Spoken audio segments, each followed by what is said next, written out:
Bison Media Zone on WDAY Xtra. And welcome everybody to an edition of the Bison Media Zone here on WDAY Xtra. The Forum's Jeff Kolpack joining me. I'm Izzo. We're 8 days out from the Bison opener at Colorado. A week from today, we're hopping on the airplane and heading to Boulder. I feel like we've been talking about this for 2.5 years, and finally we're here. Well, first of all, looking at the opening, when's Izzo bobblehead day? Because NDSU has made it known it's going to change things up this year. Only the Thunderstruck intro is sacred. Everything else, they're going to do some walk from the indoor facility. You think anybody would want that? Well, that's another question. That's a good question.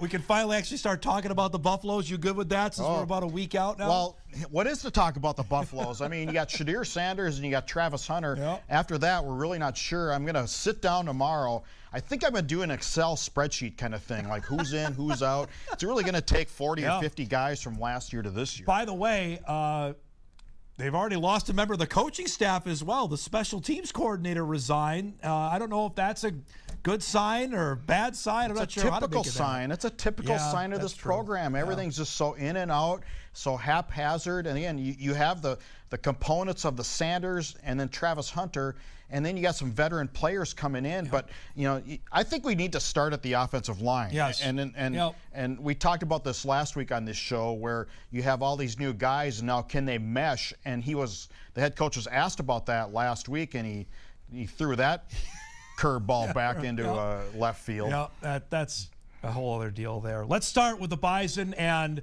a mix of news so far, Jeff. NDSU officially ended fall camp yesterday. We were out there open to the media for the last 2 days.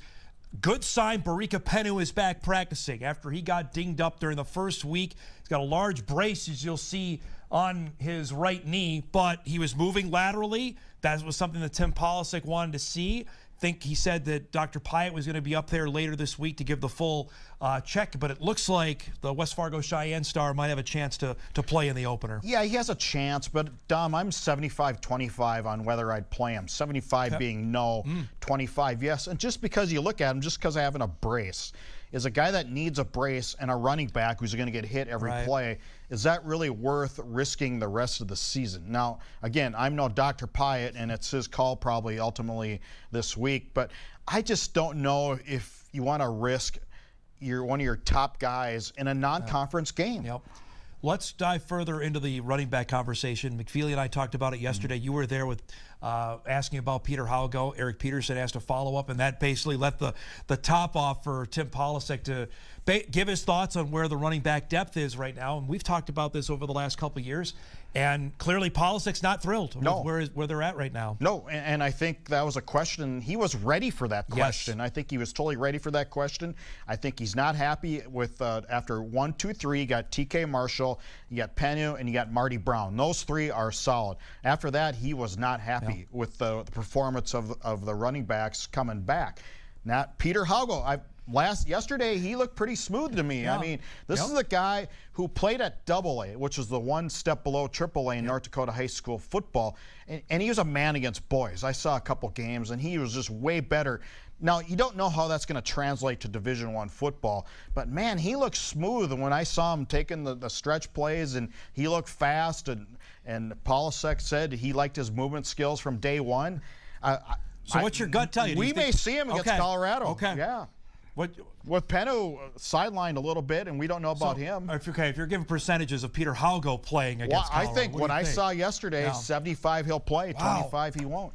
I would have lost a lot of money on that bet if Haugo playing, let alone at running back, not at linebacker, is what Matt Entz saw him to recruit him out of Fargo North. Because that was a question you and I got, I think, over the last 18 months about Haugo and how good he was at North, but knowing the competition level, knowing what he was playing against. But that would be a stratospheric rise if he's playing on the field in Boulder next week. Well, that doesn't mean he's going to be a running back for the rest of his career, because you look at like DJ McNorton, he was a linebacker for a while before coming back to running back and leading the team to the 2011 FCS national title. Yeah. Peter Hogg was an athlete. And, Esley Thornton started at quarterback before moving to linebacker. Right. So it doesn't mean that he's sitting there. But it's the best spot for him on this depth chart right now because they're solid at linebacker. And there's no way Peter Hogg is going to hit the field as a linebacker, maybe special teams, and maybe as a 1 or 2 carry kind of down guy, a running back right now. But this belies the problem of running back looking forward. Well, he knows what they're going to do there. He knows he needs to recruit that better, and that is no secret. Yeah. I mean, he just said we need to upgrade the talent there. We need to get and that starts with recruiting. You look back, and I was talking about this with Mike on my show yesterday. Kobe Johnson decided to enter the portal January of 23. Who's still eligible this year. Dom Ganella left in November of 22. They didn't address that with the prior recruiting class of 2022. They didn't add a back then. They didn't go in the portal, and now you're seeing that come back to bite them in the rear end here now in the fall of 2024. Well, yeah, obviously what happened is they fell behind in recruiting and running back. And, one thing about quarterback, they swore, you talked about Brent Vegan, I think it was after 2009, they never fall behind recruiting a quarterback. And so they try to sign 1, if not 2, every year. I just feel like they just never were able to keep pace in the running back. And you lose guys, too. Losing Kobe didn't help matters either. Especially when you thought he was going to come back. But that's the portal. Year. I mean, correct. You need to anticipate losing maybe a running back or a skill player in the portal these days. Every year probably have to anticipate that a guy's going to go. That's just the way it is. Now, on the injury side of things, Cole Wisniewski's still not practicing. I think we're both in the mindset he's not playing against Colorado. Right. Regardless of whatever the season holds, he's not playing in the season opener. Right. Well, I think he hasn't even. That ship has sailed there.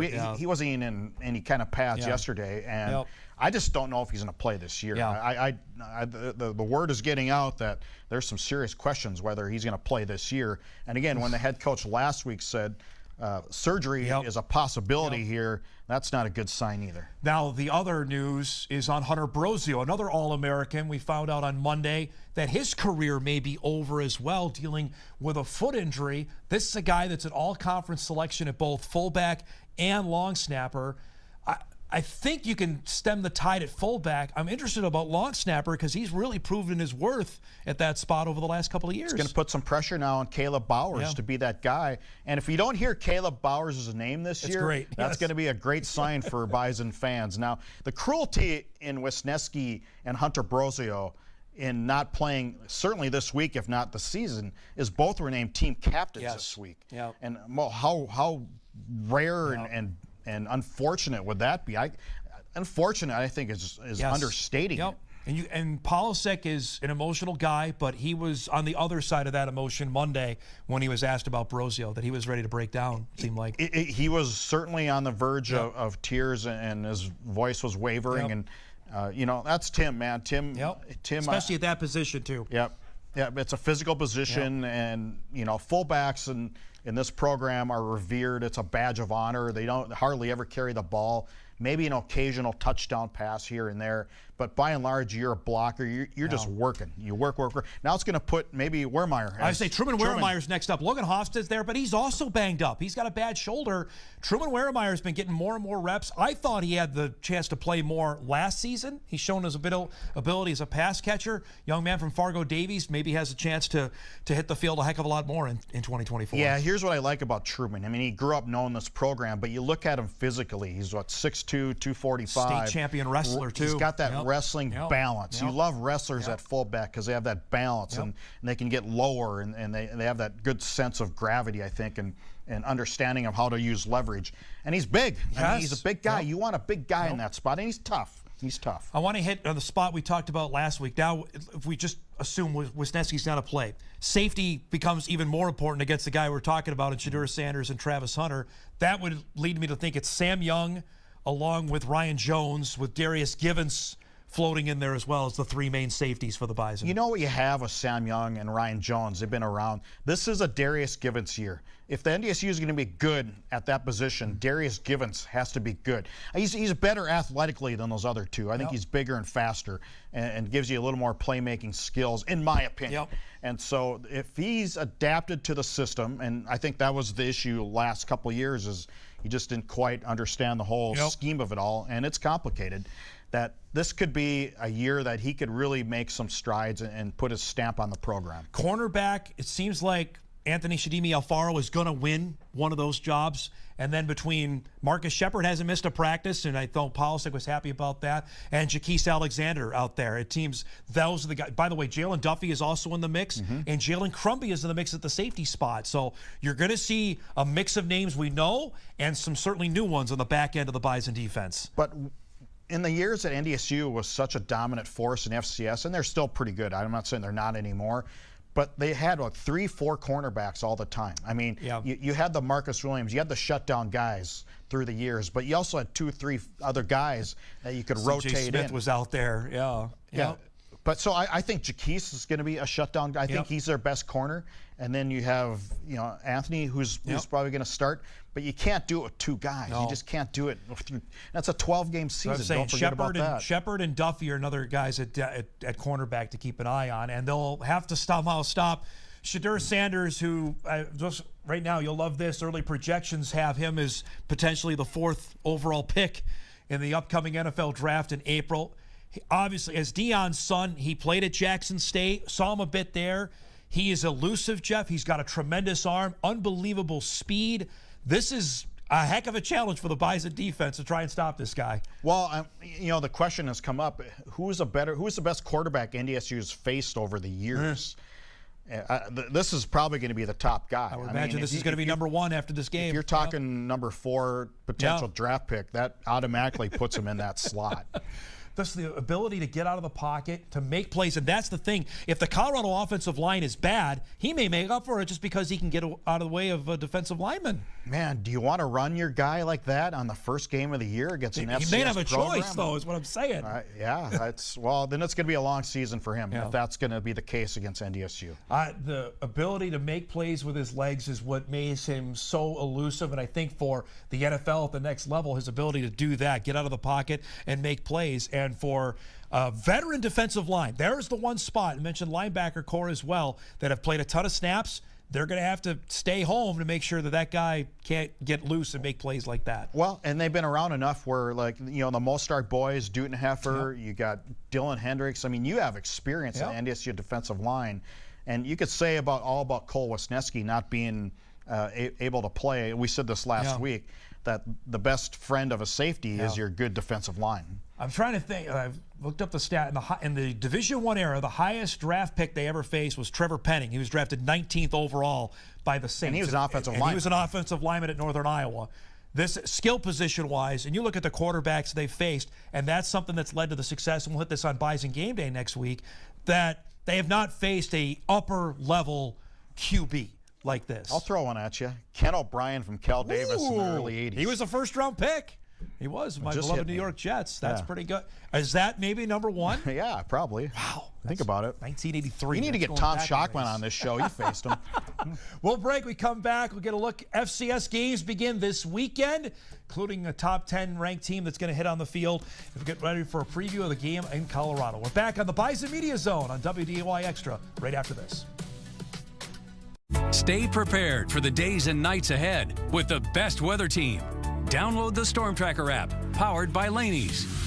Get alerts and updates straight from the WDAY Storm Tracker team with accurate weather reports specific to your area. Just search WDAY in the Apple or Google Play Store. Download the Storm Tracker app and be ready to plan your day. The Storm Tracker app, powered by Laney's. Download it today. Hi, Jeff here with Snurtstopper. Are gaps in your garage getting snow on the floor? Chilly winds blowing through your doors? Stop it with Snurtstopper Premium Door Sills. Our Kevlar reinforced door sills can cut out the cold and stop the snow while saving up to 40% on your heating costs. Snurtstopper Premium Door Sills are easy to install, made in the USA, and comes with a 25-year warranty. Visit snurtstopper.com today. Snert happens. Stop it. Is your kitchen stuck in the past? Accent Kitchen and Bath is here to transform your space into a modern masterpiece. Say goodbye to your outdated space. Our expert team specializes in full kitchen remodels, a new layout that breathes life into your home. We don't just remodel, we redefine. From concept to creation, Accent Kitchen and Bath ensures your vision becomes a reality. Let's build your dream space together. Accent Kitchen and Bath. Make the house you like the home you love. Visit chooseaccent.com today. Catch Bison Soccer this week on WDAY Xtra. Watch NDSU take on the Alabama State Hornets Thursday at 6 p.m. Bison Soccer on WDAY Xtra.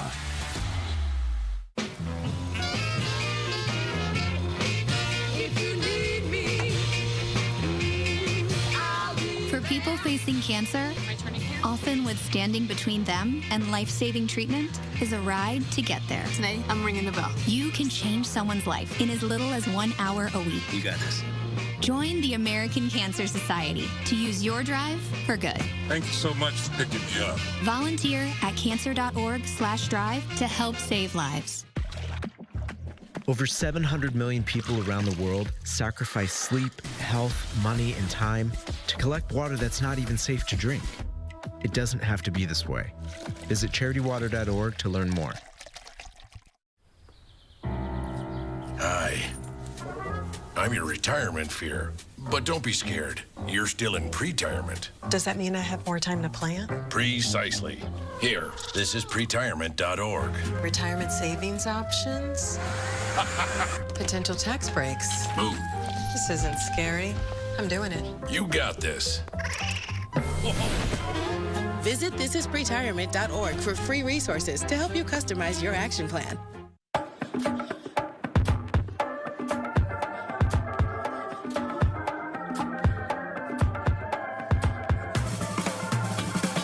Get it, slip it, cuff it, check. Talk to doctor now and share it. Get it, slip it, cuff it, check. Talk to doctor now and share it.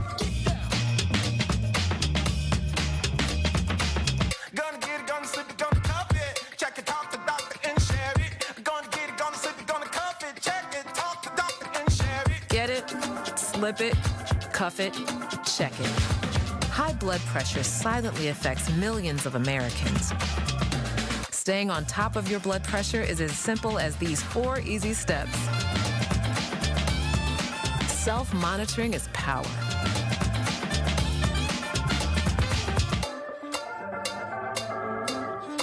Visit manageyourbp.org to learn more.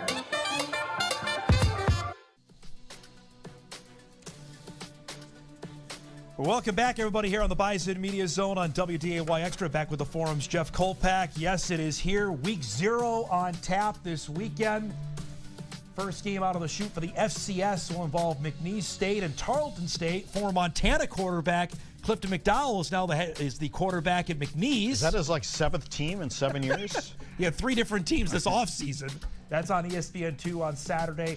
ESPN in prime time, you have North Alabama and SEMO. That's the official FCS kickoff game. Jeff, you'll remember the Bison were part of that in 2015 and 2016.